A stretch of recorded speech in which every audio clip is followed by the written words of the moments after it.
Good morning, viewers and listeners of Concerned Media. Uh, Welcome back. Nice to have you here. So, as always, I appreciate you for taking the time to comment on my videos, share my videos, like or subscribe to my videos. Uh, so, I thank you in advance for doing that. So, I have several news to share with you today. First, I want to say something about the ongoing war. The war is still heavy between TDF force on one side and the Amara militia, all the special forces brought from different regions, plus the federal force. So it's very tough, very tough. But still TDF friendly medias are reporting that they are gaining ground. At least one media is reported about 20 different cities taken away from Amara region. Plus the TDF forces, uh, you know, capturing thousands of fighters, killing many of them. Several of the militia and the special forces surrendering to TDF, plus TDF capturing or confiscating several small arms from small arms to heavy armaments, including 9 tanks, artilleries. So these TDF-friendly medias are reporting heavy gains and also reporting tough fight between TDF and all the forces brought from all over Ethiopia.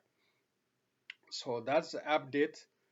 Still, Lalibela and many other cities are under the control of TDF. The Amara Special Forces, they're claiming some, they are counter-claiming some, uh, recapturing some cities, but this is not verified by other independent media. Okay, that's the update on the Tigray or the war between TDF and all the forces from Ethiopia regions and the federal force. It's a very tough fight uh, to uh, to engage in, but they are still doing it. So August 12, 2021. The first one, I have the breaking news from from Ethiopia. Abduljabar Hussen, one of the lawyers representing the Oromo political prisoners such as Johar Mohammed, Bakala Garba, Hamza Borana, and others, was found dead today in Adama, in East Shore, in Oromia. The cause of Abdul Jabbar Hussein's death is still unknown.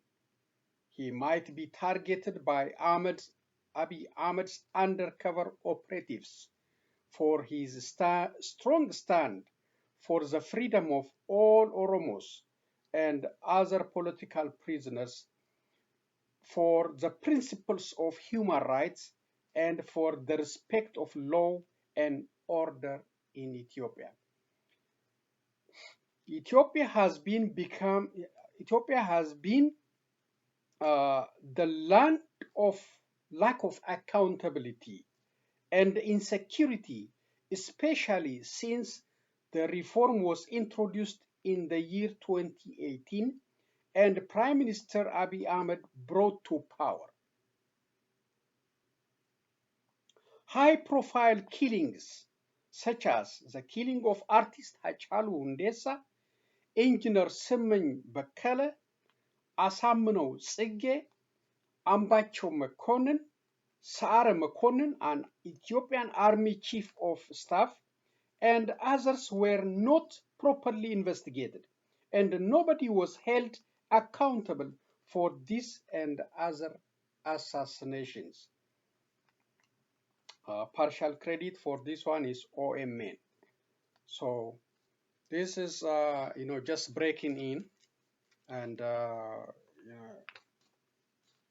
it could be the same undercover operatives uh, under against this lawyer, because he was tough. He was defending, or the political prisoners.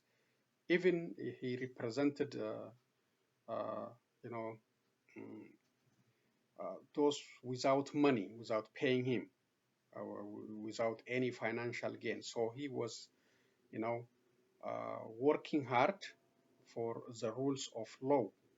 So the cause, I don't think he gonna get fair investigation. Is such crime is repeated, and no international investigation. Ethiopia refused for an offer from international community to investigate, because they claim they investigate the crime, but they are not. So such killing is happening again and again.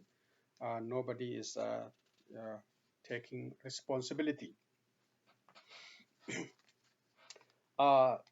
Tigray Peoples Liberation Front (TPLF) and Oromo Liberation Army (OLA) have agreed to cooperate.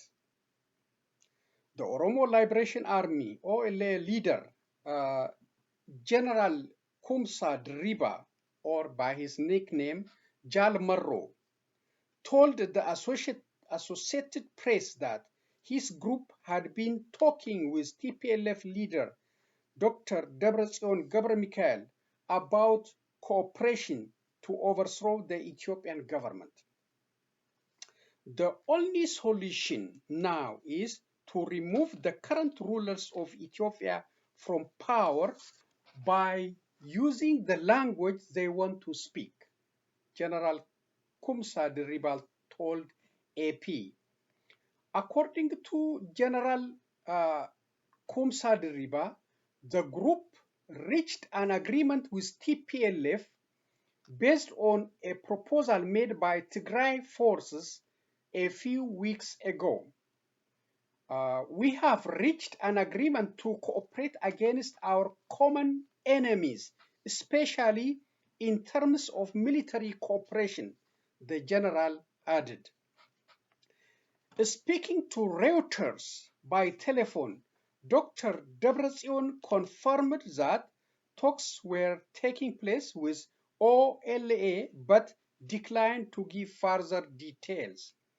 TPLF spokesman Getachew Reda also told Reuters that efforts were being made to reach an agreement. Working with stakeholders in Ethiopia is nothing new, Mr. Getachew Reda said. A few months ago, the Abiy Ahmed's parliament in Ethiopia named these two groups as terrorist organizations. Credit BBC, VOA, and others. So they aligned, Oromo Liberation Army and Tigray People Defense Force, or TPLF, aligned against their common enemy. The common enemy is the Abiy Ahmed administration. Those forces to eliminate the federal and to form the unitary system in that country. So this alignment, I hope, will end the suffering of Ethiopians under this current leadership. The killing I mentioned, and all the atrocities, plus the isolation of the country from global stage, inflation, unemployment, ethnic tension, hate, all this will be eliminated if the current leadership is removed from power. I hope that will happen.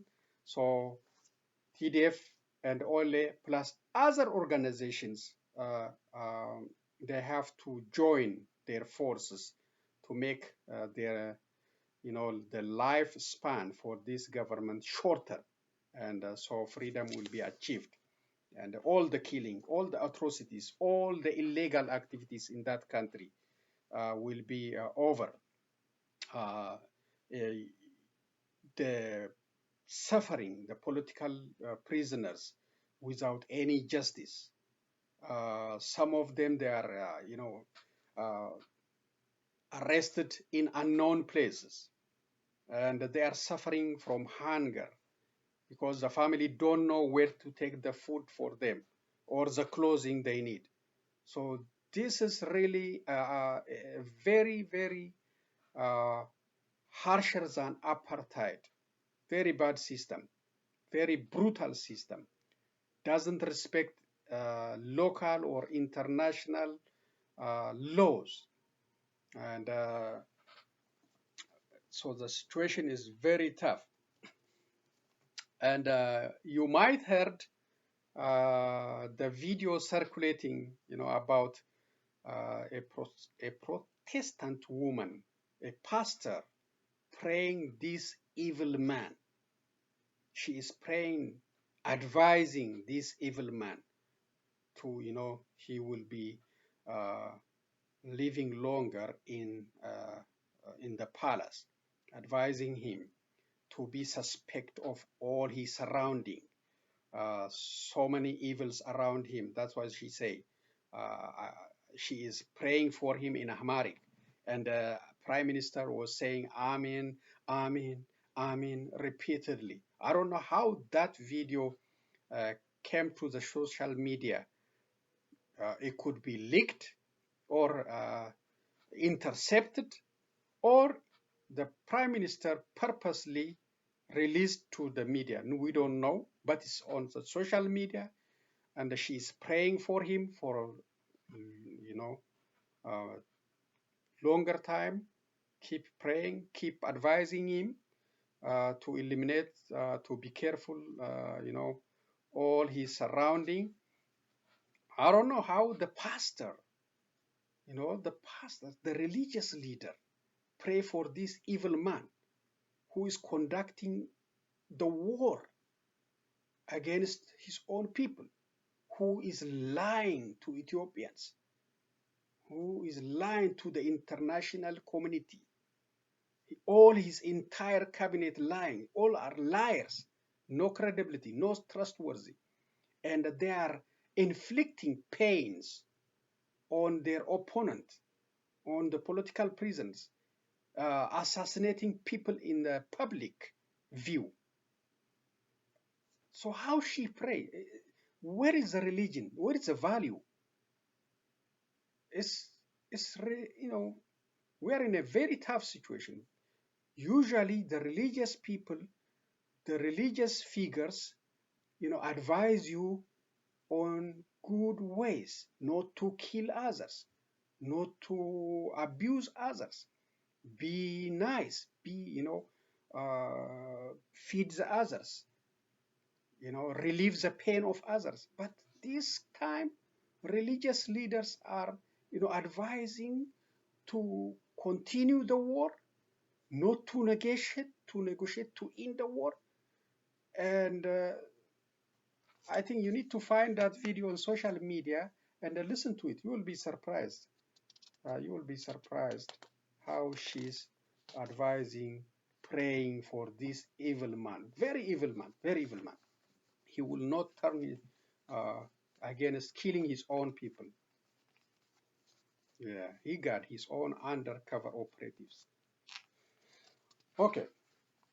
New Amnesty International report on Tigray.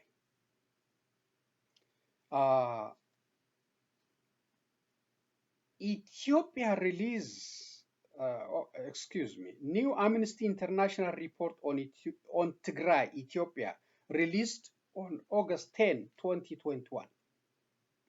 The Amnesty International report said soldiers and the militia subjected Tigrayan women and girls to rape, gang rape, sexual slavery, sexual mutilation, and other forms of torture, often using ethnic slurs and death threats. Amnesty International Secretary General Agnes Colmard said, "It is clear that rape and sexual violence have been used as weapons of war to inflict lasting physical and psychological damage on women and girls in Tigray. Hundreds have been subjected to brutal treatment aimed at degrading and dehumanizing them. The Amnesty International demands the following urgent actions to be carried out. 1. The Ethiopian government must take action to stop members of the security forces and allied militia from committing sexual violence, and the African Union should spare no effort to ensure the conflict is tabled at the AU Peace and Security Council. 2. The Ethiopian authorities should also grant access to the African Commission for Human and People's Rights Commission of Inquiry, and the United Nations Secretary General should urgently send his team of experts on the rule of law and sexual violence in conflict to Tigray. Amnesty International interviewed 63 survivors of sexual violence, as well as medical professionals. 28 survivors identified Eritrean forces as the sole perpetrators of rape. 12 survivors said soldiers and the militia raped them in front of family members, including children. 5 were pregnant at the time. So this is the report released the day before, I think yesterday, August 10. It's a damning report. Actually, such reports already released by different media before. So this is a repeat or like evidence-based report.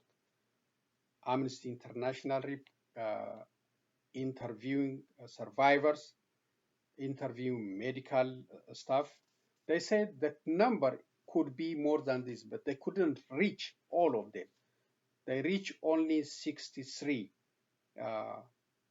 victims or survivors of rape. And the description is horrible, horrible. And we already knew from different social media how these people talk about, raping women and insulting them, threatening them. So some of them, according to this report, even got infected with HIV, and some of them still suffering from extended bleeding, immobility, and back pain, and horrible to describe, inserting stones, woods in their private parts. The violence is very tough, and so far nobody held accountable. The report is clear, and the investigation still didn't happen. So Amnesty is calling on the Ethiopian government and the United Nations and African Union, to immediately investigate this and take action. So it's very tough, very tough.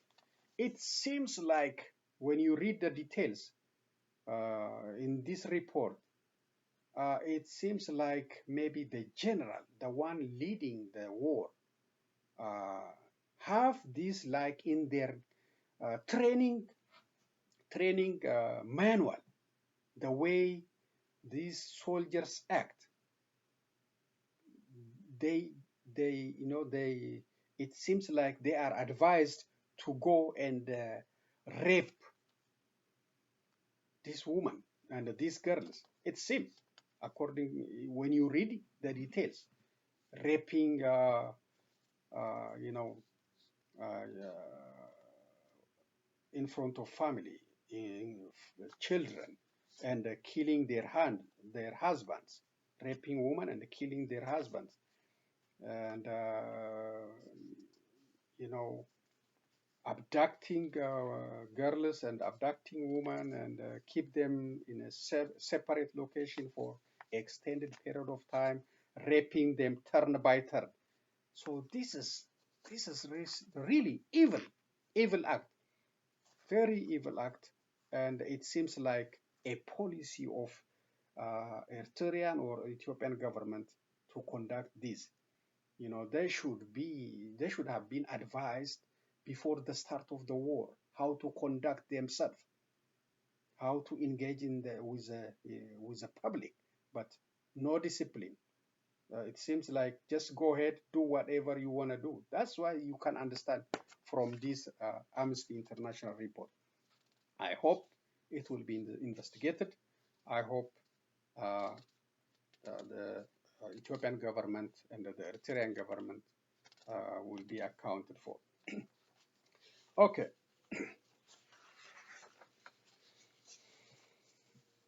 Okay, before I go to the news, American news, let's finish a couple of others. This is from State Department and State Department briefing. Somebody asked question about the Ethiopia. On Ethiopia, the Prime Minister is now calling for a national war effort and a mass enlistment in response to battlefield losses to Tigray rebels. Does the administration have any response? Coming just a week after Samantha Power was in the country calling for the ceasefire. This is asked by somebody attending in the briefing room. So this is the answer from State Department spokesperson, Need Price. Need Price. Here we go. That continues to be our message. You heard it very forcefully. Ethiopian officials heard it very frankly from Ambassador Power. We have continued to call for dialogue and a cessation of hostilities. That is precisely what Ambassador Power said during her visit last week. During her visit last week, she also made the point during her press conference that inflamed rhetoric makes it more difficult for all parties to come to the table and negotiate an end to this conflict. The focus, as we see it, should be and must be on dialogue that is needed for an inclusive peace and, importantly, to end the suffering of civilian people of Ethiopia. So the United States is still emphasizing on peaceful dialogue and reconciliation and ending the suffering of Ethiopia. So far, what's happening? Enlistment, calling all Ethiopians to come to join the military, to join the special force, and fight with TDF. And the Ethiopian government is not listening. Is not listening. They still want to continue the bloodshed. sending all these militia, all these people, and I don't know how he feed all these people. Where he get all this money. The country is not getting income and doesn't get international help. I don't know where this money is coming from. Is it from United Arab Emirates? I don't know. Is it from the sale of the telecom?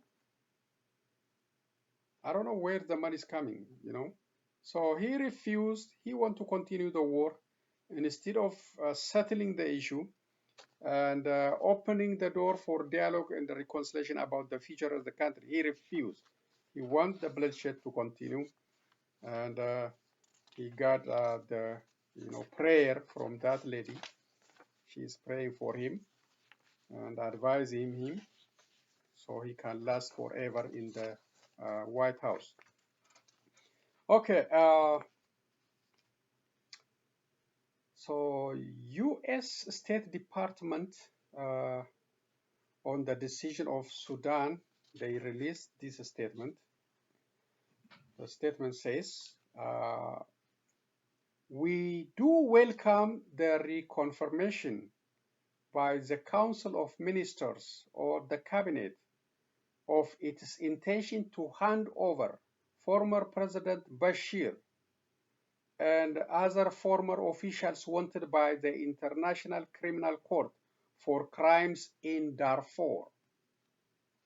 We look forward to joint action by the Cabinet and the Sovereign Council to finalize and execute this decision.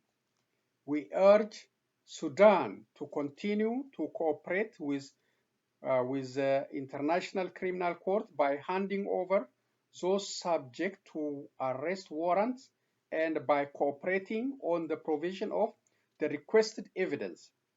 Doing so would be a major step for Sudan in the fight against decades of impunity. So that's the State Department on the Sudan transitional government decision to hand over former President, Bashir to ICC. Actually, the crime the crime was committed in Darfur was horrible, but justice denied. I hope they will get the justice.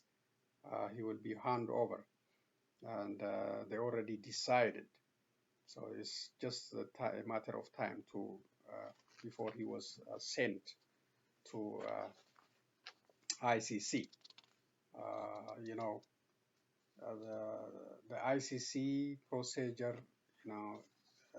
under al-Bashir was, say they are not part of it, they don't participate.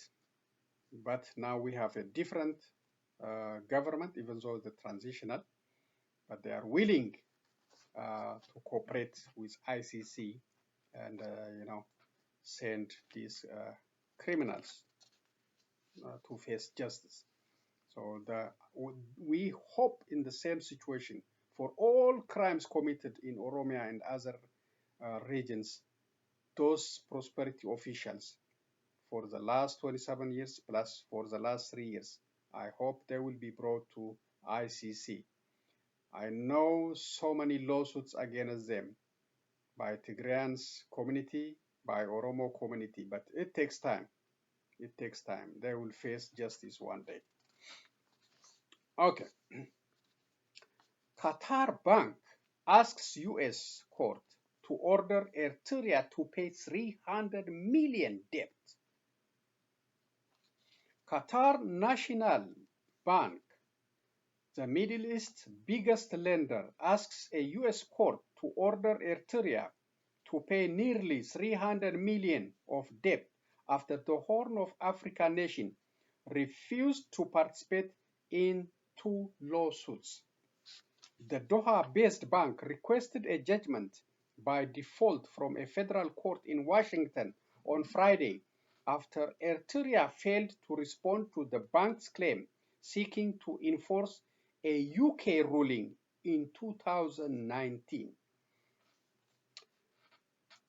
Qatar National Bank alleges that President Isaias Afewerki's government went to drastic lengths to avoid being served with key documents. A decision in its favor will help the Qatari bank identify and seize Eritrean overseas assets, according to the complaint it filed in the U.S. court in February. The legal battle may further discourage investment in the African country, which currently stands second from the last among 190 economies in the World Bank's Ease of Doing Business ranking. The last one, okay. The quarrel centered on 200 million that Eritrea borrowed from Qatar National Bank in 2009 and 2010. The bank claimed Afewerki's government reneged on the debt in May 2012 after repaying about $45 million. That prompted the lender in 2018 to seek legal recourse in the UK as permitted under the loan agreement. The following year, a judge directed Eritrea to pay its creditor $253 million plus interest. Eritrea ignored the ruling, according to Qatar National Bank. The bank then turned toward the United States court in February in a bid to enforce the judgment. Eritrea has chosen not to defend itself in either case. Staff at the Eritrean embassy in London responded with extraordinary effort to frustrate the UK proceeding, Qatar National Bank said in its complaint to the US court. Embassy officials locked one of the bank's lawyers in the building until he agreed to leave without delivering the court document, while another representative was physically assaulted, according to Qatar National Bank's filings. On one occasion, the receptionist physically knocked the document out of process server's hands and threw them on the pavement outside the embassy front door, the complaint said. A British judge eventually allowed the bank to send paperwork by email or post. In its latest court filing, Qatar National Bank said Eritrea's debt has risen to 295.3 million. The amount is equivalent to more than 10% of the nation's 2.3 billion gross domestic product. Neither Eritrea Information Minister Yemane Gebremeskel nor Qatar National Bank Media Department responded to phone calls for or emails seeking comment. Qatar's Sovereign Wealth Fund owns 50% of Qatar National Bank. Afewerki committed to repaying the loan through tax revenue and income from the Bisha mine, a gold, copper, zinc project currently controlled by China Zinc Mining Group company that entered production 10 years ago, according to a letter sent in March 2009 by the President's Office to Qatar National Bank, which is the lender, filed to the court in Washington.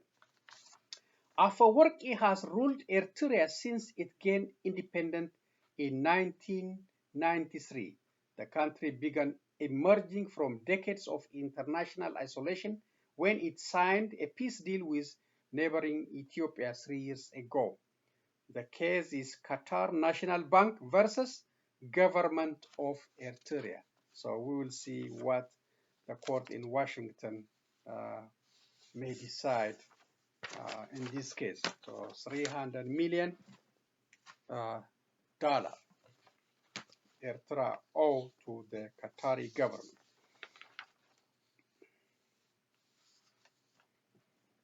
Okay, couple of news from the United States, then to the video. House Democrats can get some of Trump's tax record from accounting firm Mazars USA. A federal judge in Washington, D.C. ruled on Wednesday. The ruling is a resounding loss for Trump, given that the accounting record appeared to cover financial information that the former president has fiercely protected. It is a major step toward resolving the long-running fight over access to Trump's tax record. Trump has been able to delay the subpoena by taking the case to court, appealing all the way to the Supreme Court. That legal fight has lasted more than 2 years. The report mentioned $400,000 payment to IRS by Trump organization. The Ways and Means Committee also waiting on the ruling for Trump's tax return record from the Internal Revenue Service. So, if you remember, that was a big issue for almost 2 years. Trump refused, or warned the tax preparing company not to give his tax return to investigator or Democrats. The committee is investigating his financial dealing for foreign government or his business business company. So he refused, and even at the time, his appointees, IRS guy, also refused to give the document. So it was a very tough fight. But now the court said, you cannot hide it anymore. You have to give it to the committee. They have a legitimate reason to investigate him. And the organization, Trump organization, during his presidency, paid to IRS $400,000. For what reason? We need to know. The public has a right to know why he paid. Is he getting some money, big money from foreign government? Why? So there are so many why could be answered by checking his tax return. And he fought to the teeth to cover it up. Plus with the protection of the presidency. He used his attorney general, he used his IRS treasurer, and all his capacity as a president to protect himself. Now he is former president, he cannot do that, but thanks to the legal system in the United States, even though the president is accountable, it may take time. Okay, the last part for this reading. The Senate passes 3.5 trillion budget proposal. Democrat pushed. The Senate passes 3.5 trillion budget proposal.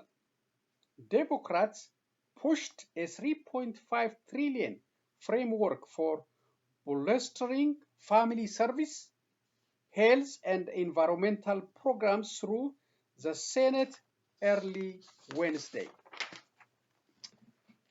Advancing President Joe Biden's expansive vision for reshaping federal priorities just hours after handing him a companion Trump on a hefty infrastructure package of 1.3 trillion. Lawmakers approved Democrats' budget resolution on a party line, 50 to 49 vote, a crucial step for a president and a party set on training the government physical might at assisting families, creating jobs, and fighting climate change. Higher taxes on the wealthy and the corporation would pay for much of it. Credit NPR or National Public Radio. So even though the budget, passed on a party line, no Republican voted for it, but there are some good stuff in it for families and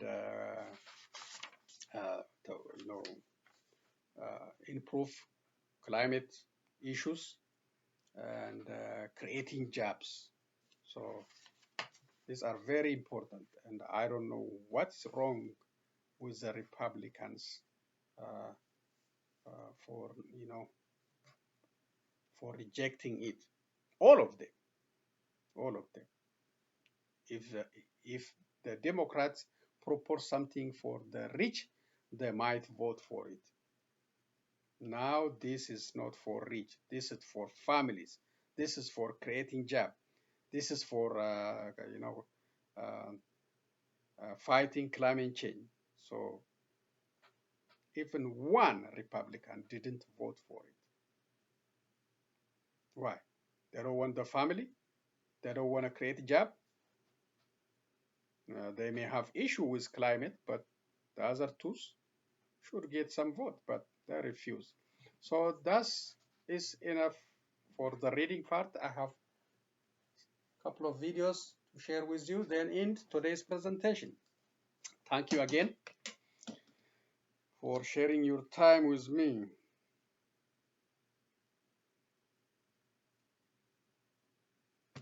There you go.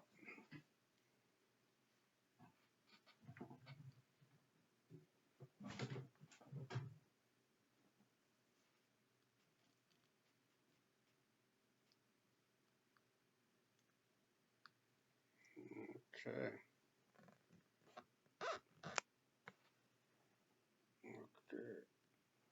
Okay, that's good.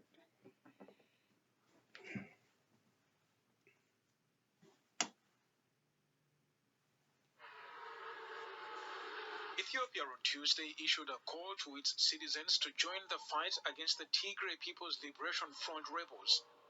A statement from Prime Minister Abiy Ahmed's office urged civilians to join the country's armed forces, regional troops, and militias to fend off the rebels who have rejected a government-imposed ceasefire. On June 28th, Addis Ababa announced a ceasefire and withdrew its forces from the Tigray region. Meanwhile, the United Nations said Tuesday it had regained access to two camps housing Eritrean refugees in the Tigray region after close to a month. It warned that people living in the camps known as Mai Aini and Adi Harush were facing dire conditions. Eritrean and rebel forces have been accused of attacks on refugees. UNHCR, the UN Refugee Agency, and its partners have regained access to the Mai Aini and Adi Harush camps for Eritrean refugees in Ethiopia's Tigray region. Violent clashes in the area had prevented UNHCR staff from reaching the camps since 13th of July. The delivery of urgently needed assistance restarted on the 5th of August for the 23,000 refugees in both camps. However, access is limited by a complex and fluid security situation, and refugees continue to face dire conditions. Basic services such as healthcare remain unavailable, and clean drinking water is running out. The TPLF, which has been branded a terrorist organization by Addis Ababa, has attacked and seized territory in the neighboring Amhara and Afar regions where violence has displaced 300,000 people. Don't get lured to another wireless contract. Keep your phone, keep your number, ditch the contract. It's simple. Get truly unlimited data on a nationwide 5G network for just $45 a month with no contract ever. Simple Mobile, out with the old, in with the simple. The fallout 24 hours after New York Governor Andrew Cuomo's bombshell reveal that he will resign. Tonight, Lieutenant Governor Kathy Hochul talking for the first time today about all of this. She's set to make history as she becomes governor now. What she declared today, her message to New Yorkers, and what she said when asked about Governor Cuomo. Here's ABC's Ariel Resha tonight. Tonight, the first woman poised to be governor of New York, making it clear it will be different when she's in office. The governor and I have not been close. No one will ever describe my administration as a toxic work environment. Lieutenant Governor Kathy Hochul addressing the Attorney General's explosive report, which determined Governor Andrew Cuomo fostered an environment rife with fear and harassment, claims he denies. No one who is named as doing anything unethical in the report will remain in my administration. Hochul telling reporters she was not aware of any of the allegations against the governor prior to the report. Regarding his decision to step down, I believe it is appropriate and in the best interest of the state of New York. At 62 years old, Hochul is a mother, a lawyer, and served in Congress before later running for lieutenant governor with Andrew Cuomo. So today, when she began taking questions, she started with her hometown. Jerry Zaremski from the Buffalo News. Jerry Zaremski? Hometown favorite, sorry. Lieutenant Governor, I want to ask you about the 14-day transition period. Did the governor explain to you why he wanted to wait that long before leaving office? And how do you feel about having to wait that long to take the reins? It's not what I asked for. However, I'm looking forward to a smooth transition, which he promised. I'm prepared to take office as any lieutenant governor is from the very first hour you're sworn in as lieutenant governor. And the woman about to make history made a promise to New Yorkers. I will fight like hell for you every single day, like I've always done and always will. And signaling it's not Cuomo or her that is most important. It's keeping New Yorkers safe. The Delta variant is still raging, and it's going to take all of us to defeat it. Our children are heading back to school soon. There's a lot of anxiety from the moms and dads I speak to, and the teachers as well. It's going to take all of us working together to keep our children safe, our teachers safe, and anyone who works in a school safe. Small businesses are just starting to bounce back into an uncertain world. Quickly trying to pivot to the issues at hand, and Ariel back with us live from outside the governor's office in New York tonight. Ariel, state lawmakers, I know, are still debating Governor Cuomo and whether they should move forward with impeachment, which, of course, could determine whether he could ever serve in office again. That's right, David. Even though Cuomo says he will resign, lawmakers are now weighing whether or not to take action to prevent him from holding state office ever again. One lawmaker saying it is now up to the Judiciary Committee to consider what's best for New Yorkers. David? Ariel Resha following it all again tonight for us. Ariel, thank you.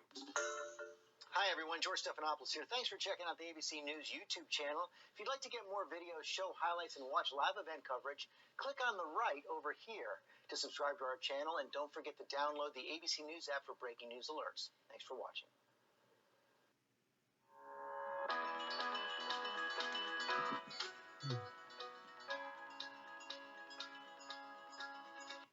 Nearly half a century ago, Okay, this is the last these video. two neighbors fought a brief border war. But the latest China-Russia military drills show that hostility is now in the past. In this mock battle, the enemy is unnamed. It's a military partnership that's strengthening, thanks in part to both countries' worsening relations with the United States. If you say it's a marriage of convenience, that underestimates the depth of their shared interests. And of course, the biggest one is opposing America and undermining America and the West. And that's extremely important in explaining the strength of the current China-Russia relationship. 10,000 soldiers are taking part in the exercise, which will last for 5 days, the 30th such war games since 2003. Russia's President Vladimir Putin and China's leader Xi Jinping recently boasted that their countries' relationship was now unbreakable. And Moscow and Beijing appear to be in agreement on Afghanistan. Both were highly critical of the decision to withdraw all US troops by September, with concerns that Afghanistan, which borders China, could again become a haven for armed groups like Al-Qaeda. When China's Foreign Minister Wang Yi met Taliban officials last month, he urged the delegation to distance themselves from what he called terrorist groups. Analysts say it signaled concerns that China and other countries will be left to deal with the fallout of the rapid US withdrawal. Why did Biden push this so suddenly and so severely? And within Chinese circles, also Russian and some other places, they believe that this was, basically saying, okay, we broke it, but it's not in our backyard, it's in yours. Russia, China, Tajikistan, all the rest of the stands. More war games, also involving Russia, but this time with a force from Uzbekistan, a joint special forces drill close to the Afghan border, preparing for whatever scenario that may unfold from the Taliban's rising gains in the battlefield. Adrian Brown, Al Jazeera, Hong Kong.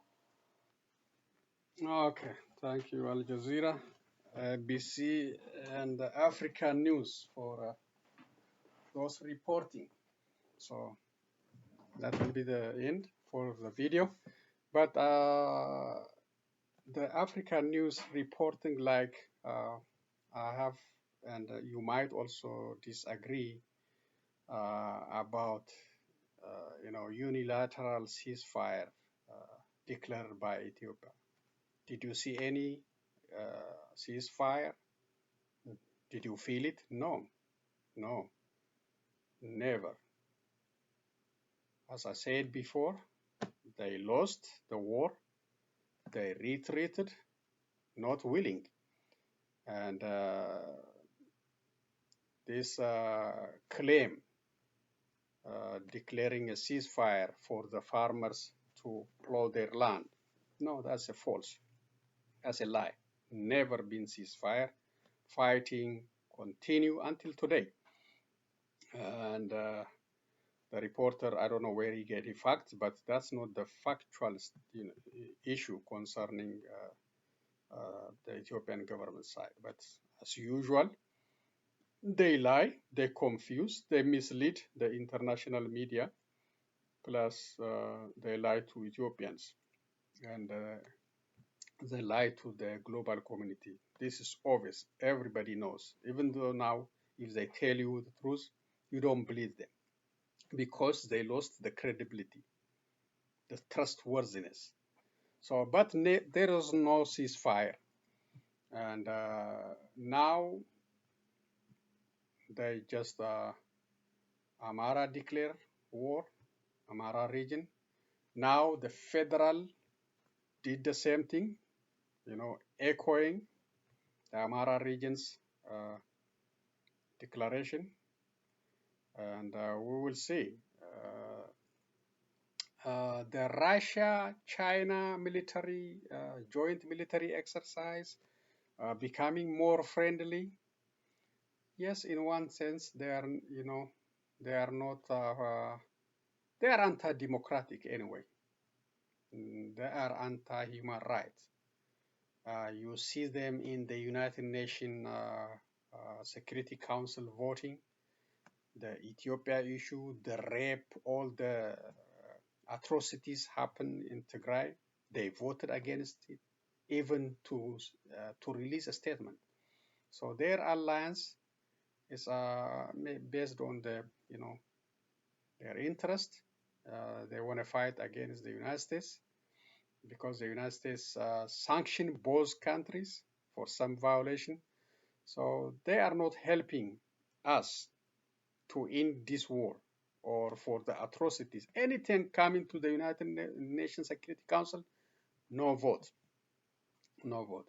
So let me conclude by saying this. The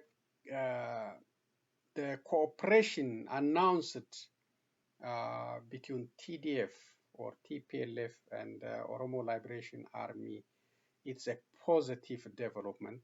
Others should join them to end this brutal regime in Ethiopia, because the only thing to remove them is through force. They believe in force. They don't want to negotiate. They don't want to reconcile. They refused all this. So what are you going to do? You have to use force to remove these brutals. these are, the atrocities happening against our people. This alignment make some group angry. If you see such media or 360 or some others, Zenatube or some other uh, pro-Abiy media, they,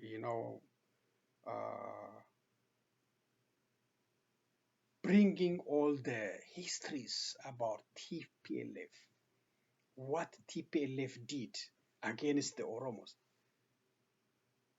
They did this, they did this. They thinking for Oromos now. No, they are not. They are not. They are angry about this agreement. They are angry about this cooperation. So they want to, the Oromos to fight against this cooperation. No, the Oromos know who is the best friend for them. They're talking about history. We know all the history. That is history. But we are also dying today. Oromos are suffering today. So history is already past.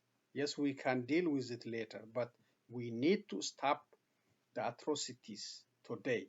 We need to stop the illegal prisons in Ethiopia today. We need to stop the lack of accountability in the judiciary system, all the killings, nobody's accounted for. We need to end that. To end that, you need to remove the system. To remove the system, the joint cooperation is very important. And I'm going to say good luck, and we're going to follow it, and we'll report to you. Thank you again, and please, I know it's taking longer because we have so many issues, and please subscribe, share it with family, and comment on it so we can make concerned citizens media a voice for the voiceless, so we can grow it. And also, COVID is still around. Please be careful. We Ethiopians, if somebody gave birth or have a party, we just go in a group.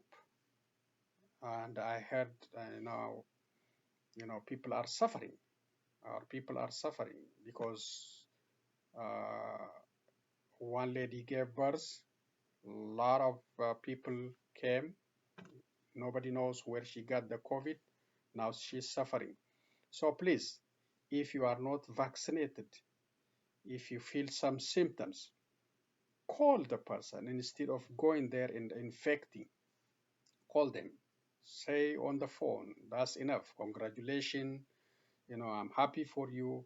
No, instead of just going in a mass and infecting and creating misery. So be safe, act responsibly, watch your surrounding, use a mask if possible.